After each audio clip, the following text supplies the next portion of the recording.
DCM Pawan Kalyan. ఆంధ్రప్రదేశ్లో పవన్ కళ్యాణ్ ప్రాముఖ్యత తగ్గుతుంది. ఎన్నికలకు ముందు ఉన్న పవన్ కళ్యాణ్ అధికారంలోకి వచ్చిన తరువాత ఇప్పుడు ఎందుకు లేదు? డీసీఎం అయిన తరువాత వాళ్ళు మనందరినీ కూడా మర్చిపోయారు.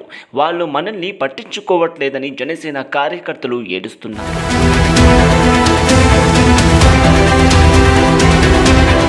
పవన్ కళ్యాణ్ కోసం జనసేన కార్యకర్తలు రాత్రంతా పోరాడుతున్నారు. కానీ పవన్ కళ్యాణ్ ఆంధ్రప్రదేశ్కు డీసీఎం అయిన తరువాత జనసేన కార్యకర్తలను విస్మరిస్తున్నారని పవన్కు కార్మికులు చాలా స్పష్టంగా విమర్శించారు.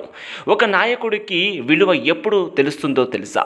ఆయన అధికారంలోకి వచ్చినప్పుడు మరియు ఆయన అందరినీ సమానంగా చూస్తారు మరియు గతాన్ని మర్చిపోకుండా ఆయన ఇచ్చిన ఒక మాటలను నెరవేరుస్తారు.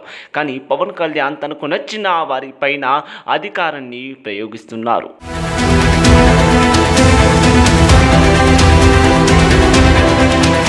నిజమే.